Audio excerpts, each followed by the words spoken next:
Attention, attention, la pandémie de Covid-19 n'est pas encore terminée. Le virus circule toujours. Des morts et des cas graves sont régulièrement enregistrés. Que faire pour ne pas contracter le virus?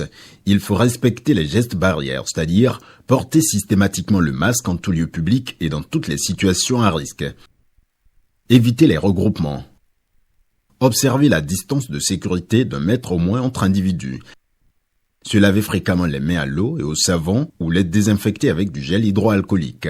Nettoyer régulièrement les surfaces ou objets avec lesquels les mains peuvent être en contact, à savoir table, téléphone portable, poignée de porte, volant ou guidon lorsqu'on n'est pas seul à conduire les véhicules ou que les objets sont manipulés par plusieurs utilisateurs.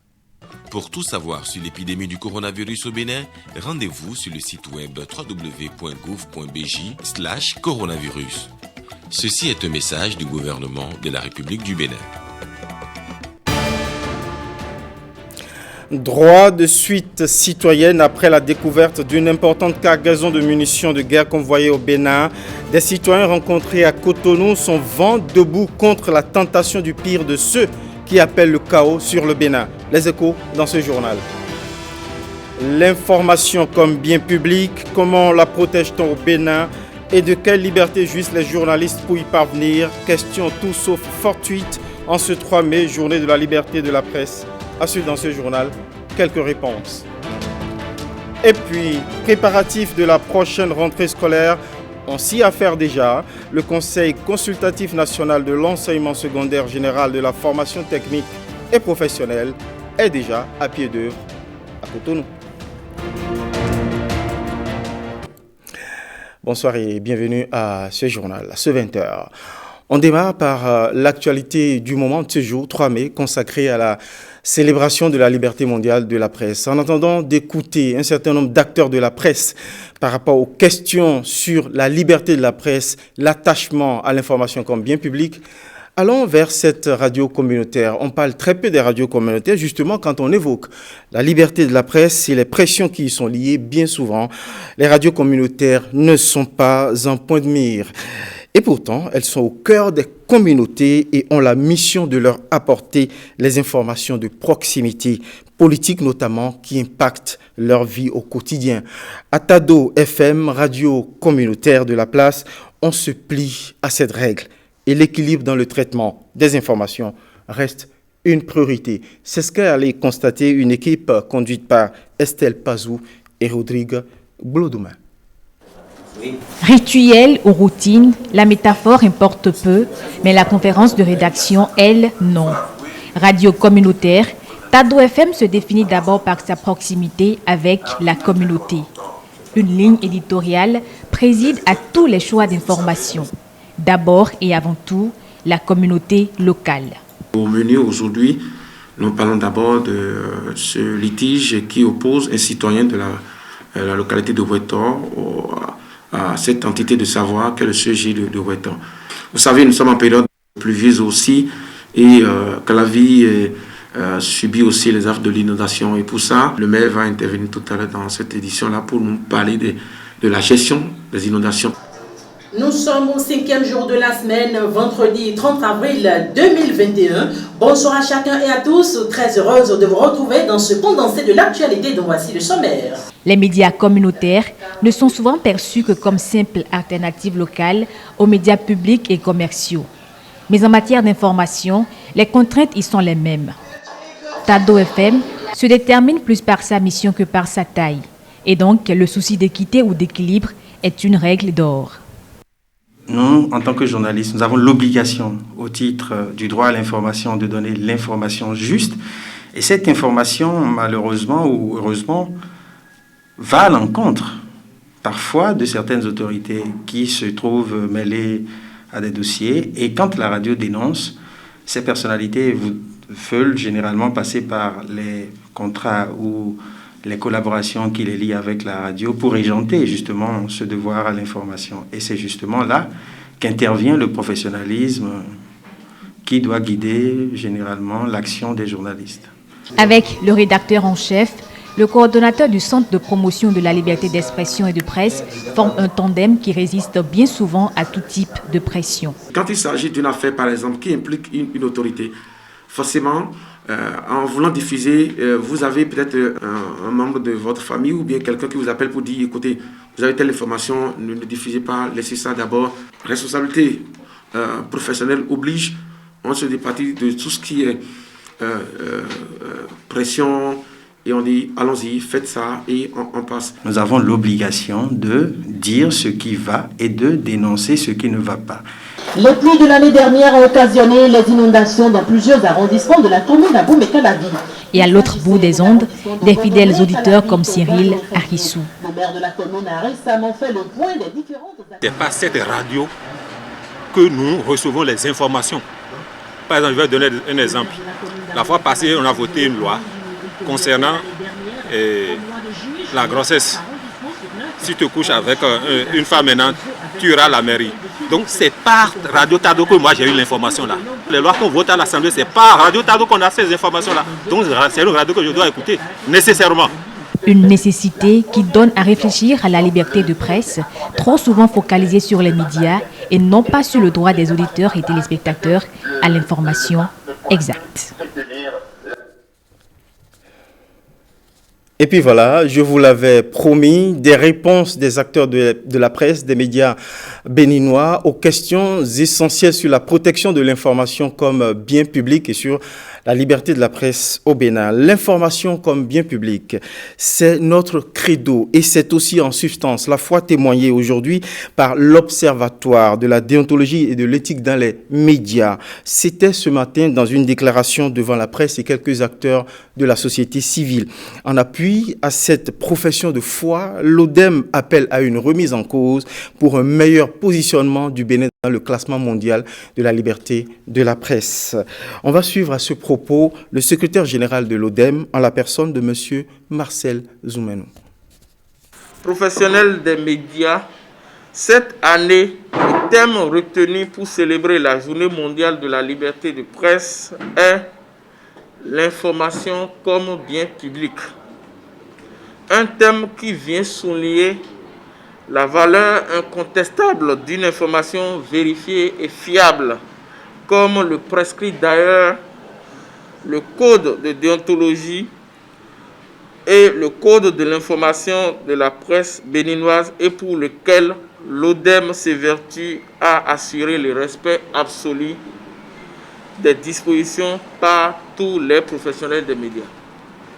La presse béninoise, en cette année 2021, a pleinement contribué et continue de contribuer par ses professionnels des médias à l'enracinement de la démocratie et au raffermissement des principes de cohésion nationale, de paix et de justice. Dans sa posture de quatrième pouvoir, elle continue d'informer, d'éduquer et de divertir les hommes, les femmes et les enfants du Bénin. Cette année, Reporters sans frontières a à nouveau déclassé la presse béninoise à la 114e place avec une note de 38,18. Ce qui renseigne à suffisance sur le mal-être de notre presse en dépit des efforts marginaux observés au sein de la corporation. Loin de s'arracher les cheveux, ce rang de la presse béninoise doit amener les parties prenantes à s'interroger, à poursuivre les réflexions. La bonne santé de la presse béninoise sera tributaire de l'implication et de l'accompagnement responsable et effectif de tous, professionnels des médias, organisations fêtières, RAC, gouvernement. Dans l'environnement actuel de forte précarité qui fragilise le journaliste béninois et par effet de conséquence l'expose à la manipulation, on réussirait à autonomiser les maisons de presse, les fêtières grâce à l'appui de l'État à la presse privée. La culture de la qualité, de la probité, de la responsabilité et du professionnalisme doit être davantage encouragée au sein de la corporation. Les défis sont donc importants et la marche de la presse encore longue. Voilà, état des lieux de la liberté de la presse, de la protection de l'information comme bien public, dressé par l'ODEM, pas très glorieux. Mais dans ce combat, cette quête de la liberté de la presse, les médias béninois ont un principal allié, la société civile, qui, tout en regrettant le déclassement du Bénin par Reporters sans frontières, estime que la situation n'est pas pour autant si alarmante. Joël Ataï-Guédegbe, président de l'ONG béninoise Nouvelle Éthique, plaide néanmoins pour un meilleur financement de la presse pour son indépendance, cruciale pour sa liberté. On l'écoute. On ne peut pas être fier d'avoir été déclassé. Tout le monde aimerait figurer dans le palmarès de tête. Donc on ne peut pas tirer fierté d'un déclassement. On peut contester les indicateurs utilisés par Reporters sans frontières.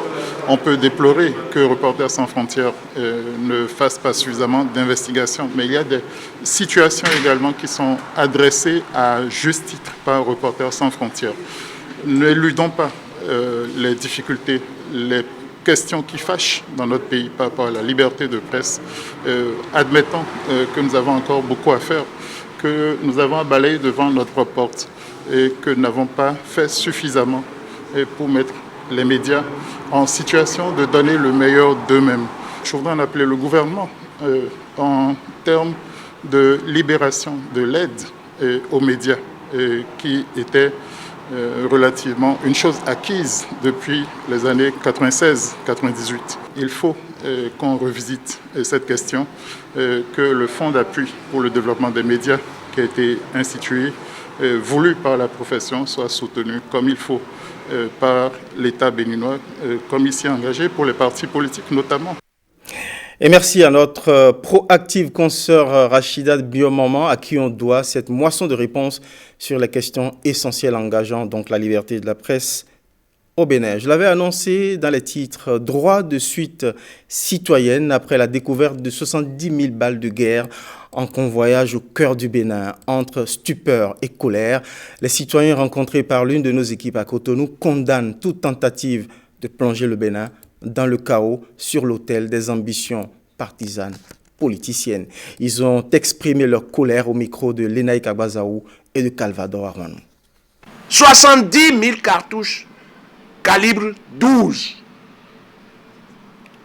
Ça, c'est pour tuer les animaux, c'est pour tuer les oiseaux, c'est pour la chasse, ça. Vous ne voyez pas que le Bénin a une âme. Le Bénin a une âme. En tant que citoyen béninois, je dois dire que les mains de nos ancêtres ne dorment pas. Dieu est avec ce pays. C'est pas une circonstance plus ou moins malheureuse que le poteau rose a été découvert. Selon ce que le procureur spécial a dit, la marchandise a été embarquée à 5 h du matin et, chemin faisant, heureusement pour nous, qu'il y avait un bus stationné et ils sont partis rentrer dedans parce qu'ils étaient pressés d'atteindre leur destination. Et 3 en sont morts parce qu'il y a eu 4 à bord. 3 en sont morts. Et le vivant, il faut véritablement qu'on s'occupe de lui, qu'il soit en bonne santé, parce que c'est lui qui va nous permettre, bien sûr, à la police judiciaire de mieux mener les enquêtes et d'aller jusqu'au bout. On a découvert ces munitions. Ce n'est pas dans un endroit comme les autres, surtout en cette période-ci. C'est une commune où les violences ont été observées pendant, avant et après les élections.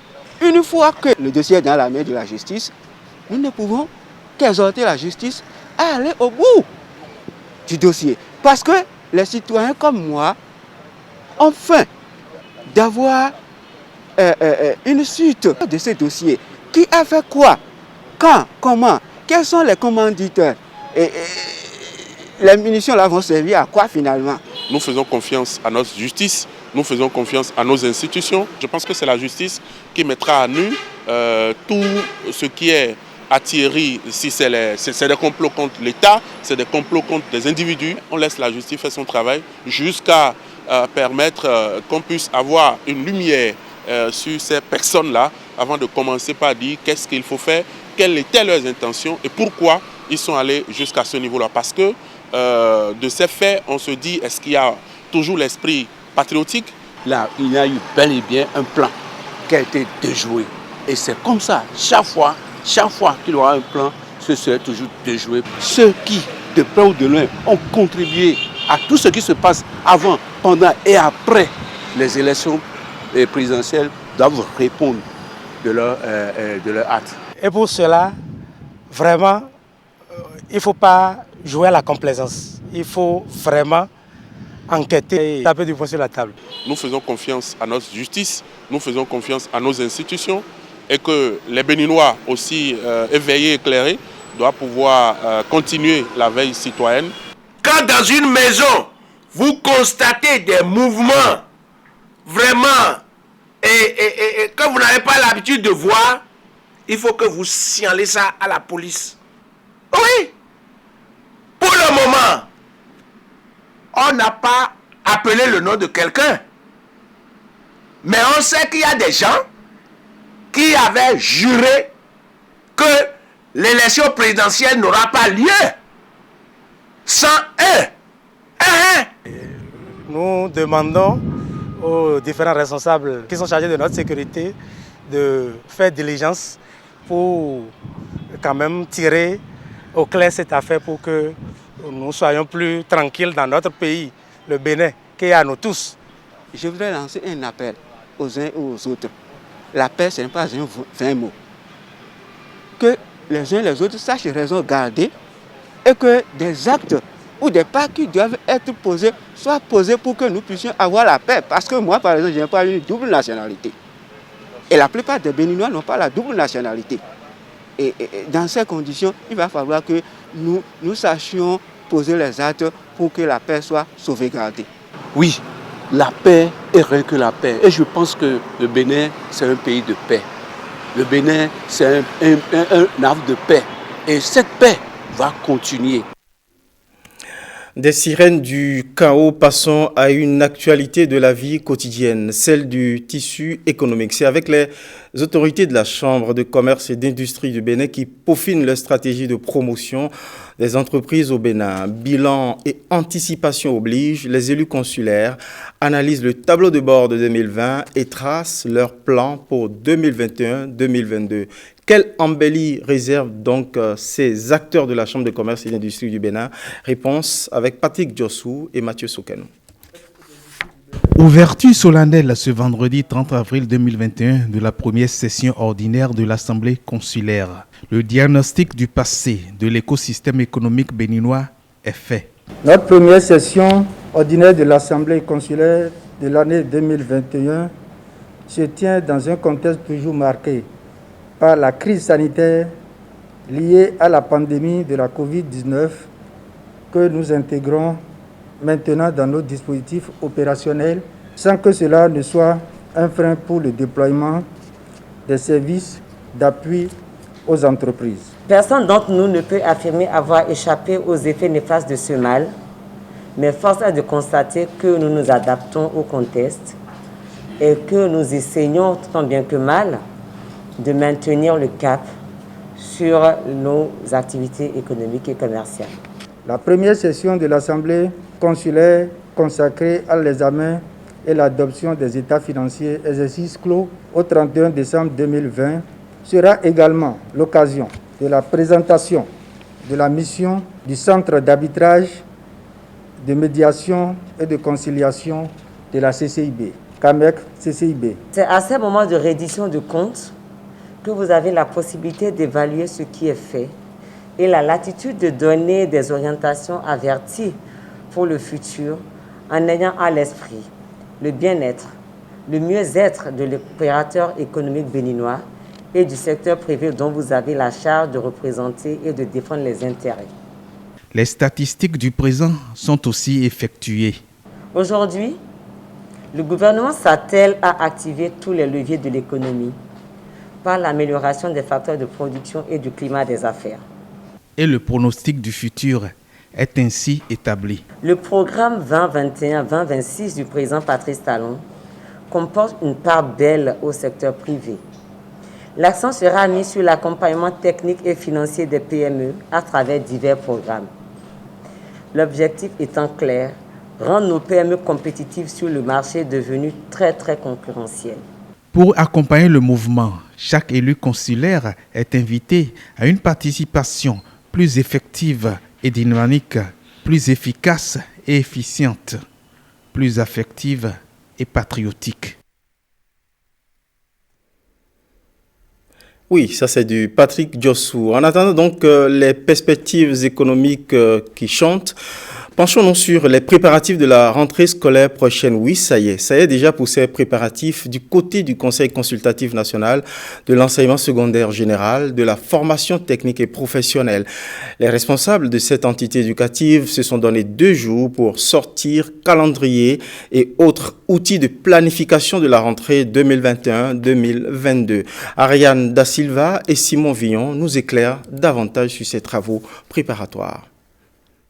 La rentrée scolaire 2021-2022 se prépare déjà au ministère des Enseignements secondaires, techniques et de la formation professionnelle. Le Conseil consultatif national de ce sous-secteur a donné le top à travers sa session annuelle. Une rencontre qui se penchera sur plusieurs dossiers. Au cours de cette session, vous aurez à vous prononcer sur les dossiers du secteur privé, de l'enseignement secondaire général et de l'EFTP sur les demandes de création des établissements, les demandes d'extension dans les établissements, les cas de changement de dénomination pour les établissements privés, les cas de changement de site et les cas de dédoublement. En ce qui concerne les établissements publics d'enseignement secondaire général, je rappelle avec force que la création de nouveaux CG est suspendue jusqu'à nouvel ordre, sauf des cas de force majeure. Donc, vous aurez à étudier les dossiers de suppression de groupes pédagogiques, bien évidemment. Au regard de la complexité de certains dossiers, le sens de responsabilité des acteurs est souhaité et à la direction de la programmation et de la prospective, l'on ne doute pas de leur capacité. Les conseillers ici présents sont imprégnés des problèmes inhérents à notre sous-secteur et mesurent l'enjeu des présentes assises au regard du déficit de personnel enseignant qualifié, d'infrastructures et surtout d'équipements. Je ne doute pas un seul instant de leur dévouement, détermination à assurer un succès éclatant à la présente assise, car ils sont tous pétris d'expérience en la matière. C'est donc parti pour 2 jours de travaux dont les résultats permettront de planifier la rentrée scolaire 2021-2022. Et puis le réseau Patrice Talon RPT 21 marque un arrêt et fait le bilan de son effort de guerre ou, si vous voulez, de sa contribution à l'élection présidentielle 2021. Ce mouvement prend la mesure de la portée de ses actions et se tient prêt pour soutenir la réussite du prochain quinquennat Talon Talata. Emmanuel Tohodé, président du réseau, est au micro de Marcel Ahossi. Pendant 1 an, nous nous sommes donné 3 objectifs à atteindre au sein de notre vaste réseau. Faire connaître aux populations les mérites du programme d'action du gouvernement. Insister par voie populaire et obtenir une seconde candidature du président de la République. Et travailler activement pour sa réélection par KO au premier tour. C'est avec beaucoup d'émotion et de joie que je tiens à remercier et à féliciter tous les leaders RPT 21 des 77 communes de notre pays pour le combat mené. Nous avons tenu le coup en finançant nos activités de nos propres poches.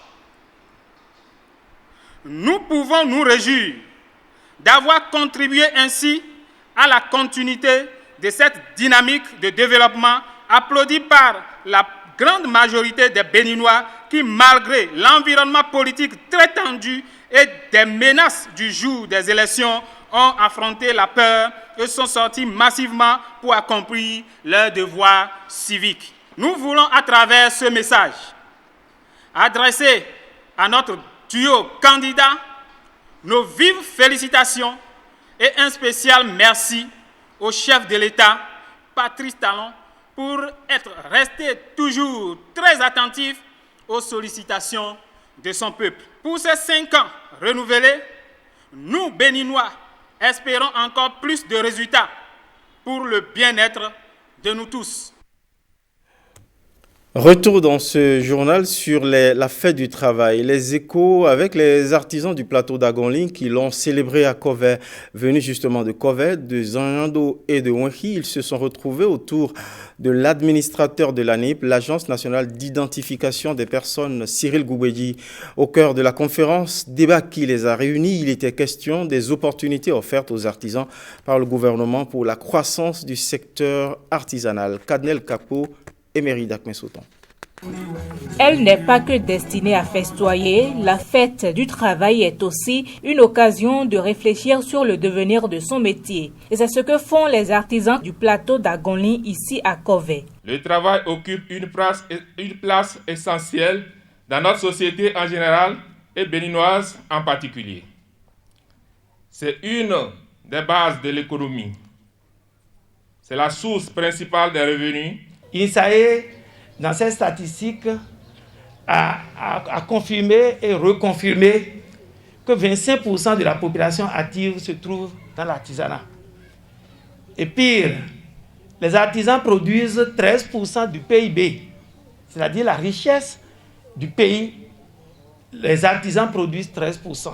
Le gouvernement du président Patrice Talon a de grands projets pour le secteur de l'artisanat. Et pour réussir, les artisans ont leur partition à jouer. Ils doivent, au moment opportun, quand l'opération sera relancée, aller se faire recenser. Le gouvernement a eu à organiser un recensement national de l'artisanat, RN Artisan. Ce recensement a permis d'avoir plus de 400 000 personnes dans une base de données. Mais ce n'est pas suffisant. Les artisans au Bénin sont plus que ça.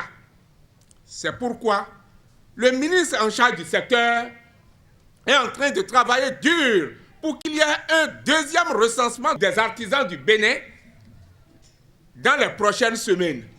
Il faut sortir et se faire connaître pendant ce recensement, c'est-à-dire qu'il faut se faire recenser et détenir la carte biométrique. C'est pourquoi je voudrais inviter les présidents de collectifs à travailler avec les associations à la base pour recenser tous les artisans qui n'ont pas pris part au recensement national des artisans afin que nous puissions leur faciliter la tâche. Il faut être déjà prêt avant même que le gouvernement ne vienne sur le terrain pour lancer les opérations. Il y a aussi le programme de perfectionnement des maîtres artisans qui figure en bonne place dans le PAG.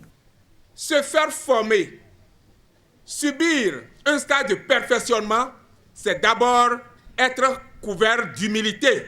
Si vous n'avez pas le sens d'humilité, vous ne pouvez pas accepter de vous soumettre à un programme de perfectionnement. Ceux qui estiment qu'ils sont déjà les tout grands artisans et qui n'ont plus rien à apprendre vont beaucoup perdre. Mais ceux qui estiment qu'ils ont besoin d'apprendre pour être bien formés, pour être meilleurs, ils vont tirer profit des programmes que le gouvernement a mis en place. Par commune et par département, l'autre défi des artisans est de se mettre en association officiellement reconnue pour mieux bénéficier des facilités et opportunités offertes par le gouvernement. À la suite de la conférence débat, l'aspect récréatif de la fête a consisté en un concours de chant. Des artistes qui ont, à travers leurs morceaux, exhorté au travail ont presté une sorte de compétition qui a débouché sur la distribution des lots aux meilleurs. fête du travail toujours à la mairie de Cotonou, le personnel administratif a convié autour de la célébration les agents retraités. L'occasion était festive mais a permis au maire de joindre l'utile à l'agréable. Luc Setonji à Tropo en a profité pour dresser le bilan des actions municipales et surtout décliner son plan de développement municipal. Compte rendu, Robert Copin-Edor, Junis Setonji. Réjouissance à la mairie de Cotonou. La fête du travail est ici célébrée en toute sobriété. Le 1er mai demeure une tradition pour ces travailleurs et leurs responsables, un moment de retrouvailles et une occasion de faire le bilan des actions menées. Monsieur le maire, aussitôt votre installation, des réformes sont engagées, notamment la mise en place des guichets uniques dans nos unités administratives pour sécuriser la collecte des ressources propres. Entre autres actions, on peut retenir sur le plan de la gestion de la paie, la poursuite du paiement régulier et à bonne date des salaires au personnel, le paiement des arriérés de primes dues au personnel. Monsieur le maire, tout le personnel municipal vous témoigne ici en cette occasion leur soutien. Des doléances sont aussi formulées par le syndicat à l'endroit de l'autorité communale qui y est sensible. Je voudrais d'ores et déjà prendre l'engagement à travailler résolument avec vous pour trouver définitivement des solutions aux récurrents problèmes de dette sur la Caisse nationale de sécurité sociale qui pénalisent nos retraités et les empêchent de jouir pleinement leurs pensions de retraite. C'est également noté avec attention que la question de la formation continue d'être une préoccupation majeure de notre administration. À cet effet, il urge que nous actualisons le plan de formation existant afin de renforcer l'éventail des compétences de notre municipalité. Aussi, doit-il accélérer la procédure d'acquisition d'un logiciel approprié de gestion des ressources humaines. Cette célébration de la fête du travail a également été marquée par la remise des lettres de félicitations aux agents méritants. Célébration de la fête du travail aussi par le syndicat des travailleurs de la Bank of Africa. C'était une occasion de réjouissance, mais pas que. Ces fonctionnaires de banque se sont penchés sur leurs conditions de vie et de travail. La célébration a été également marquée par des remises de certificats aux travailleurs les plus méritants. Sous les yeux de Axel Dancy et Petroni Lokosu.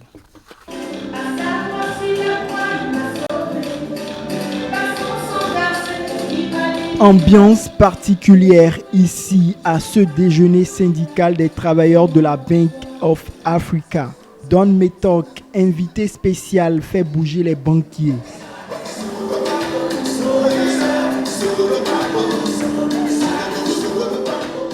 Mais avant ce bel étreint entre l'artiste et ses banquiers, une séance de travail. Le syndicat des travailleurs de la BOA Bénin réfléchit sur les conditions de vie et de travail des personnels de la banque. C'est le 1er mai, fête du travail, qui est ainsi célébrée. Cette année, notre célébration à l'interne porte sur le thème « Un management de qualité, gage de la prospérité de l'entreprise ». Le choix de ce thème pour nous travailleurs de la BOA Bénin procède de la volonté de placer au centre de nos réflexions la question du management dans le devenir de notre entreprise et l'épanouissement de son personnel. Cette préoccupation est de premier plan pour les acteurs de la BOA Bénin que nous sommes, car nous participons et œuvrons pour la prospérité de l'entreprise. Et pour la direction générale de cette banque, un climat de travail plus favorable sera créé. L'augmentation générale liée à la révision de la convention collective des banques. L'augmentation annuelle des salaires au mois de juin en fonction de l'évolution positive du résultat de l'exercice précédent. La gratification complémentaire payée en décembre et qui représente un quart du salaire. L'indemnité de fin de carrière, portée désormais à 12 mois de salaire brut. La Confédération des syndicats autonomes du Bénin apporte aussi son soutien à cette institution bancaire. Qu'est-ce que le syndicat peut apporter dans la gouvernance de l'entreprise pour faire en sorte que le personnel, les militants comprennent qu'ils ont des droits, mais n'oublient jamais qu'ils ont des devoirs vis-à-vis de l'entreprise. Ce séminaire syndical des travailleurs de la BOA a été aussi le moment de reconnaître les mérites des personnes qui ont impacté la vie sociale de la structure et d'outiller ses agents sur les questions liées au management de qualité pour la prospérité d'une entreprise. On élève un peu nos esprits. Actualité religieuse, c'est avec les fidèles musulmans qui ont démarré ce dimanche la dernière décade du mois du Ramadan. 10 derniers jours particuliers au cours desquels ils vont rechercher par la prière la nuit du destin dans la quête de la bénédiction divine ou la bénédiction d'Allah. Au Séni Adeleke et Setonji ont fait le tour de quelques mosquées de Cotonou et de Calavi toute la nuit aux côtés des fidèles musulmans pour nous faire vivre le démarrage effectif de cette décade. On les suit. Des fidèles musulmans implorent ici la miséricorde d'Allah.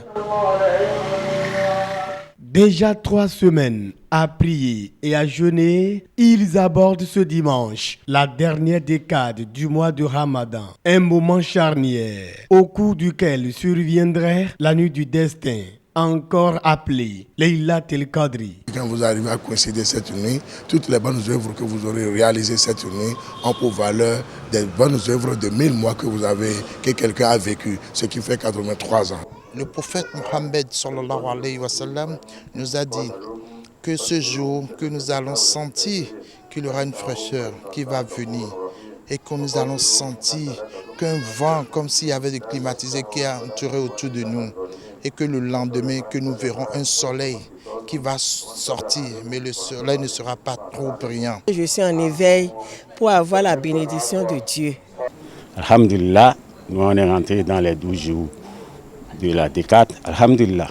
Nous allons commencer toute la nuit à ne plus dormir, à prier pour nous-mêmes, à prier pour la nation et à prier pour tout le monde, que la paix règne dans notre pays.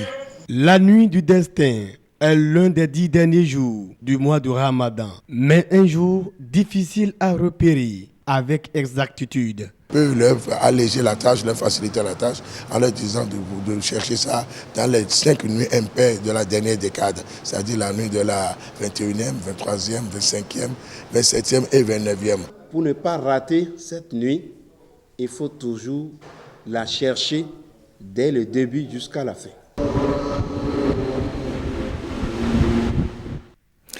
Des bénédictions du ciel musulman, on descend sur terre avec des préoccupations profanes plus remuantes.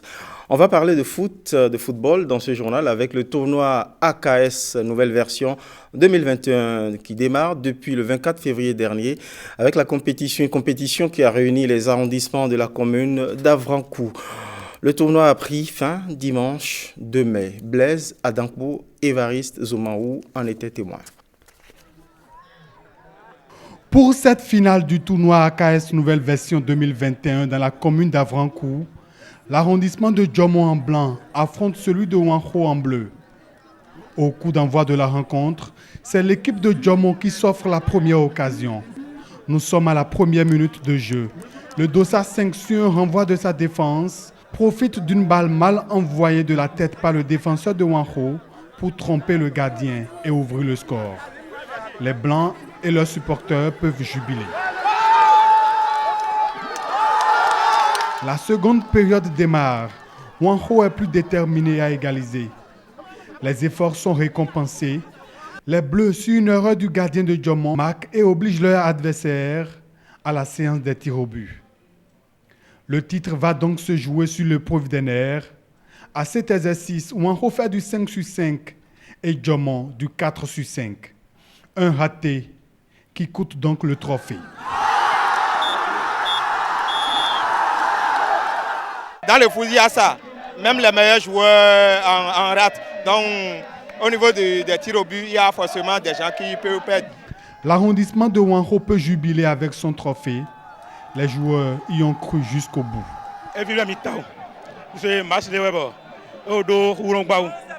La messe du football a été belle du côté de la commune d'Avrancourt.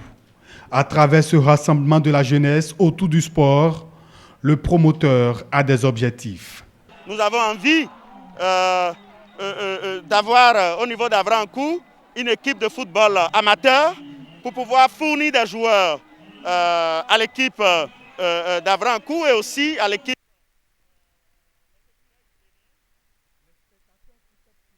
Il y en a eu, parmi eux, plusieurs autorités communales. Grâce à son initiative, je crois que Avrancourt est en train de se réjouir à cette finale qui oppose vraiment les deux arrondissements, les deux meilleurs arrondissements. C'est vraiment une initiative à encourager. C'est pour ça que nous avons fait le déplacement de Porto Novo pour soutenir le promoteur. Et en même temps, on profite pour vous dire que le deuxième arrondissement aussi a en vue ce genre de projet pour la jeunesse. Avrancourt bénéficie d'un stade omnisport et ces talents auront désormais là où il faut s'éclore, là où il faut faire la promotion du sport à la base. L'édition 2021 du tournoi AKS Nouvelle Version voit le sacre de l'arrondissement de Wanro, un titre à remettre en jeu déjà l'année prochaine. D'une actualité remuante du football, on passe à une autre très moussante de la danse. Avec la journée qui est consacrée, initiée depuis 2005 au Bénin, la journée internationale de la danse a permis aux professionnels et amateurs de cette discipline artistique de s'exprimer sans spectacle formel ni payant, comme pour répondre au caractère universel démocratique de ce langage du corps. Rachel Agboussou nous emmène dans ce voyage expressif, impressif et impressionnant. C'est sous la plume poétique de Patrick Diossou et les images artistiques de Ramatou Lawani. Comme beaucoup d'autres femmes, cette maman a laissé son étalage et ses clients avec leurs papilles gustatives pour venir utiliser ses pupilles visuelles et pavillons auditifs afin de déguster le géant spectacle gratuit offert par la CONAD. Entendez, la Confédération nationale des acteurs de la danse. Nous sommes ici au Carrefour Sainte-Cécile, quartier Agatha, à Cotonou. Bienvenue à la GID 2021, la journée internationale de la danse. Ici, tout a commencé par un carnaval où les danses constituaient de courts arrêts. Une caravane où certains motocyclistes avaient stationné comme des oasis en plein désert, mais oasis s'offrant comme spectateurs fluides. Une parade où les ambétors ou gardiens de nuit gardaient plutôt la rue. Point de chute, le rond-point Sainte-Cécile, où sur le podium, les troupes à tour de rôle ont défilé. Et ceci devant le directeur de cabinet représentant le ministre en charge de la culture et devant le conseiller technique à la culture, ainsi que le représentant du maire de Cotonou. J'étais déjà conforté, mais j'ai eu la confirmation que nous avons effectivement des talents. L'exécutif de la commune de Cotonou, avec à sa tête le maire Luc Setondi Atropo, est en train de travailler en ce moment pour mettre en place un événement majeur qui aura lieu une fois dans l'année, qui va nous permettre de pérenniser tout ce que nous sommes en train de voir. La joie n'est pas lasse chez Stanislas Degbo. La Confédération nationale des acteurs de la danse, organisatrice de cet événement, couvre tout le territoire national.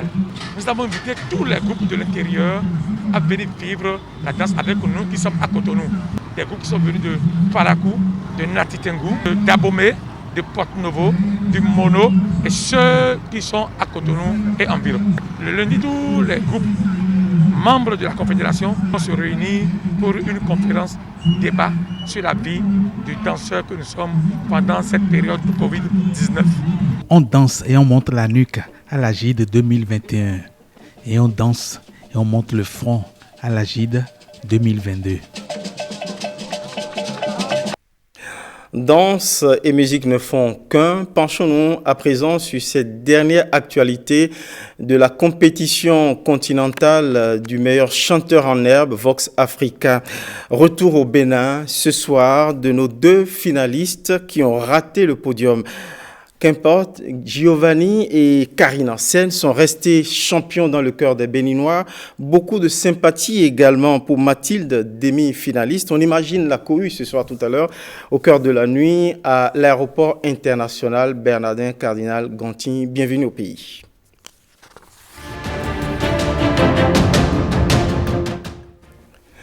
Actualité internationale avec le monde en bref de ce lundi 3 mai 2021 qui nous amène au Gabon, en Afrique du Sud, en France, en Iran, au Qatar, en Russie et en Grande-Bretagne. De la pandémie à la Covid-19, à la diplomatie, de la justice aux souvenirs de guerre et au football. C'est un récit de Ghislain Boguet. Salaire non versé, contrat non respecté, absence de suivi médical. Au Gabon, ce petit pays d'Afrique centrale riche en pétrole où l'équipe nationale menée par son joueur vedette, Pierre-Emerick Aubameyang, est qualifiée à la prochaine Coupe d'Afrique des Nations. Les joueurs du championnat gabonais peinent à joindre les deux bouts. L'Afrique du Sud annonce son intention d'interdire l'élevage des lions en captivité, que ce soit aux fins de chasse ou pour permettre aux touristes de caresser des lionceaux, ce afin de promouvoir une image plus authentique du pays. Un jeune homme souriant, portant une chemise à carreaux. C'est le portrait d'Arthur Neuer que son père tient devant lui, dans la salle d'audience de la cour d'assises de Chambéry, où s'ouvre le procès de Nordal Lelandais, accusé de meurtre du jeune caporal en 2017. Il est également impliqué dans la mort de la petite Maëlys. L'Iran demande des informations relayées par des médias locaux selon lesquelles un accord aurait été trouvé entre Washington et Téhéran sur un échange de détenus dans le cadre des négociations en vue de sauver l'accord sur le nucléaire iranien. 3 avions de la compagnie Qatar Airways transportant 300 tonnes d'aide médicale internationale décollent de Doha pour l'Inde, aux hôpitaux surmergés, manquant de lits, de médicaments et d'oxygène. Le pays a enregistré près de 400 000 nouvelles contaminations en 24 heures et comptait aussi 3 689 décès supplémentaires dimanche, soit la plus forte augmentation jamais répertoriée en une journée, portant le bilan total à plus de 215 000 morts. Au musée de la bataille de Borodino, sur 115 km² de champs et de forêts au paysage pratiquement inchangé depuis près de 2 siècles, l'historien Sergei Komochenko raconte à l'AFP le destin des soldats restés en Russie après le retrait de la Grande Armée, alors qu'on s'apprête à commémorer les 200 ans de la mort de Napoléon, survenu le 15 mai 1821. Une forte présence policière entoure l'hôtel Lowry à Manchester, où se trouve l'équipe de Manchester United après le report du match de championnat contre Liverpool en raison de l'invasion du stade Old Trafford par des supporters dans le cadre d'une manifestation contre les propriétaires de Manchester United, la famille Glazer. Béninoises, Béninois, la Covid-19 tue lorsque les cas positifs ne sont pas diagnostiqués à temps. Pour éviter d'en être victime, le dépistage précoce est la solution. Il est indispensable d'aller en consultation dès l'apparition du moindre symptôme. Pour rappel, les signes courants qui font penser à la Covid-19 peuvent être la fièvre, la perte du goût ou de l'odorat, l'éternuement, l'écoulement nasal, la toux, l'irritation de la gorge, les difficultés respiratoires, etc. Dès l'apparition de l'un quelconque de ces signes ou de plusieurs à la fois, rendez-vous immédiatement dans l'un des centres de dépistage ouverts sur toute l'étendue du territoire national ou dans un centre de santé ou appelez le numéro vert 136. Pour tout savoir sur l'épidémie du coronavirus au Bénin, rendez-vous sur le site web www.gouv.bj/coronavirus. Ceci est un message du gouvernement de la République du Bénin. Livraison de l'actualité sur la télévision nationale du Bénin, 20h, c'est la fin. Merci de nous avoir suivis. Merci à toutes les équipes techniques et rédactionnelles de ce journal. Merci de continuer à nous suivre aussi partout et en temps réel sur le www.ortb.bj. Bonsoir chez vous.